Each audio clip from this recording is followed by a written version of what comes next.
There comes a moment in life when you look around and realize that despite all your sacrifices, despite all your kindness, despite all your efforts to make everyone happy, you are the one suffering the most. People call you a good person, people praise your generosity, people admire your willingness to help. Yet every night, when you are alone with your thoughts, there is a question you can't escape. Why am I the one who feels empty?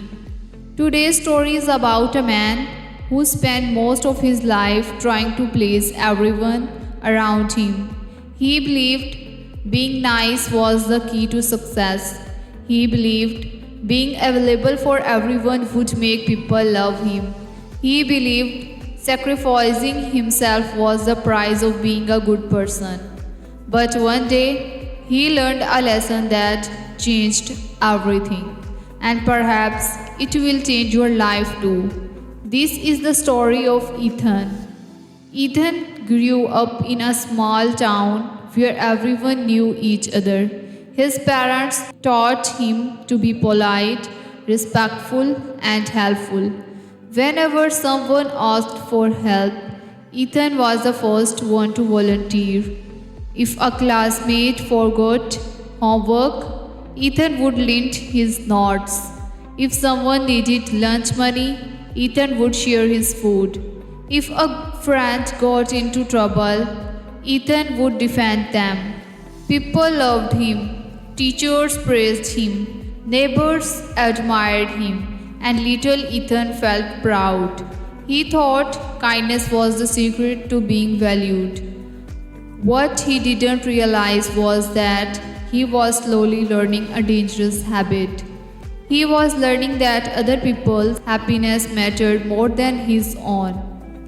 As Ethan grew older, the pattern followed him everywhere. In college, he became everyone's favorite friend.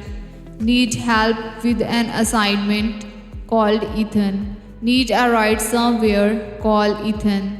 Need someone to listen to your problems for 3 hours? Call Ethan.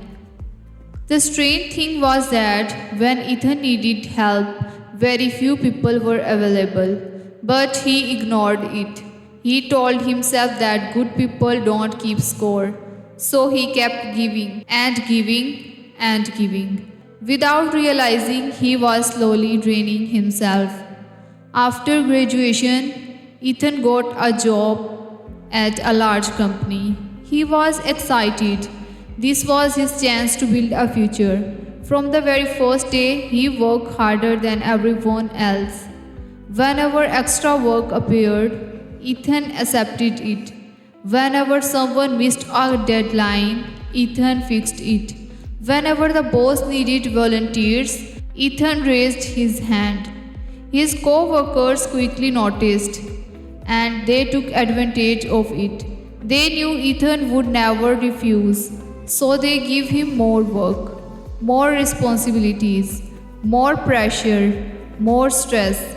Years passed, promotions came, but not for Ethan. The people who took credit for his work moved ahead.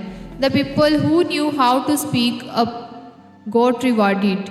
Meanwhile, Ethan remained stuck, working harder than everyone, receiving less than everyone, yet still smiling, still being nice, still saying yes. Then Ethan meets Sarah. She was charming, confident, and ambitious. At the first, everything seemed perfect.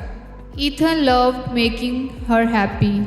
He cancelled plans for her, changed schedules for her, ignored his own needs for her. Whenever disagreements happened, Ethan apologized even when he was not wrong. He thought that keeping peace was more important than being honest. Months turned into years. Slowly, the relationship became one sided. Sarah made decisions, Ethan adjusted. Sarah demanded, Ethan sacrificed. Sarah expected, Ethan delivered. One day, Ethan looked in the mirror and barely recognized himself. His hobbies were gone, his dreams were forgotten, his confidence had disappeared. Everything revolved around making someone else happy.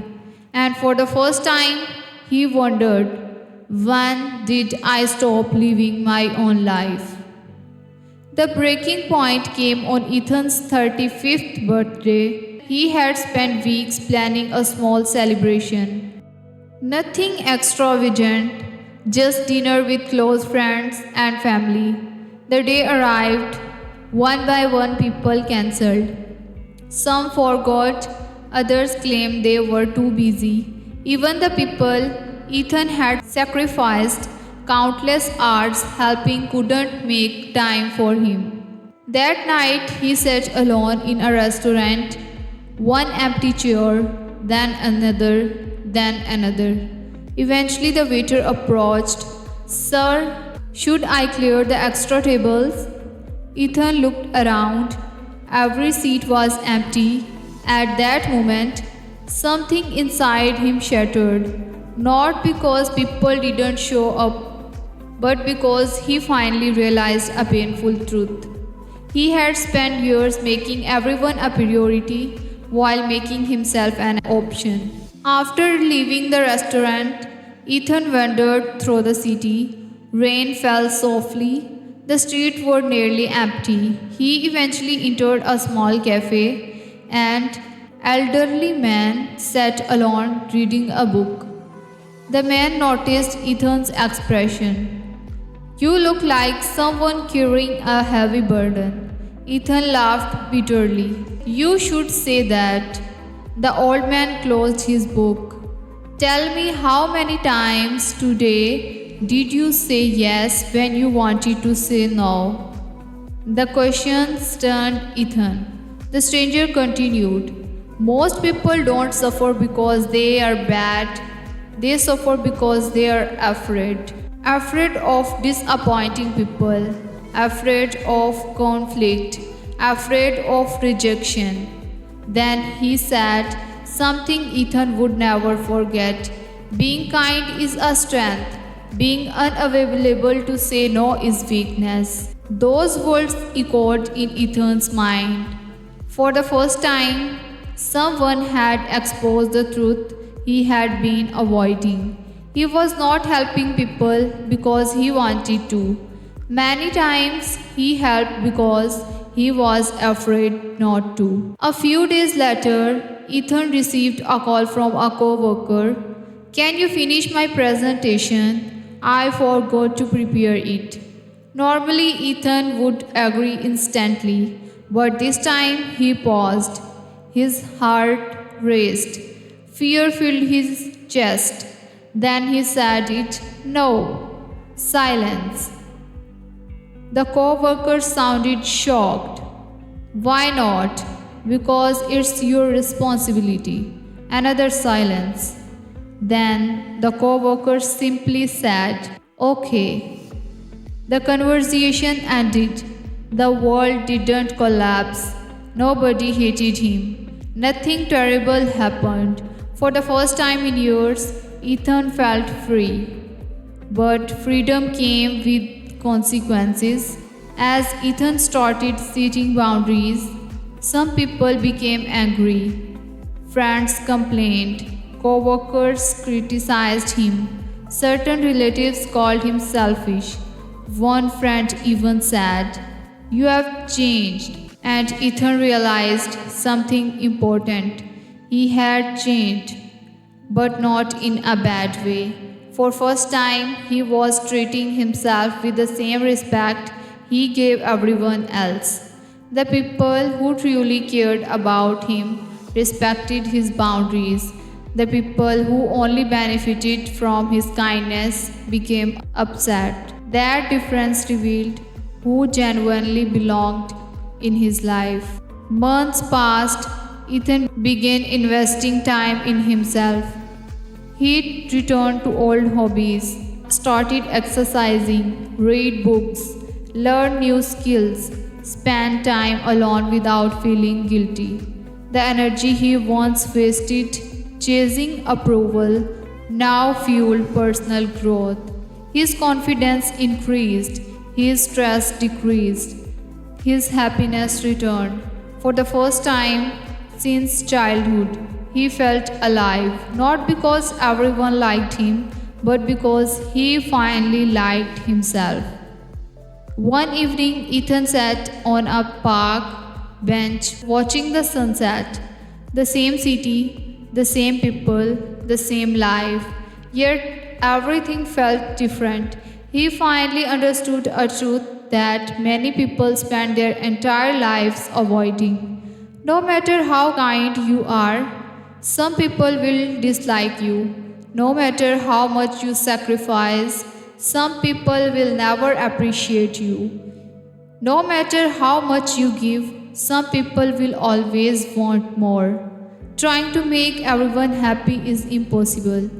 The moment you accept that truth, you become free. Free from approval, free from guilt, free from exhausting need to please everyone. And that freedom changes everything. If you see yourself in Ethan's story, remember this. You don't need to earn your worth through endless sacrifice. You don't need everyone's approval to live a meaningful life. You don't need to destroy your peace to prove you are a good person. Kindness is beautiful. Compassion is powerful. Helping others is noble. But not when it costs you your identity. Not when it destroys your happiness. Not when it teaches the world that your needs don't matter.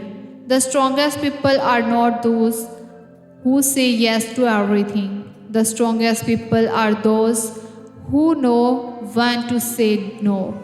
Those who respect their own boundaries, those who value their own time, those who understand that self respect is not selfishness. So, starting today, stop shrinking yourself to fit into other people's expectations. Stop apologizing for protecting your peace. Stop feeling guilty for choosing yourself, because the day you stop being nice at the expense of your own happiness, the day you start respecting yourself, everything changes. Your confidence changes. Your relationships change. Your future changes. And most importantly, you change. And that change can transform your entire life. Thanks for listening.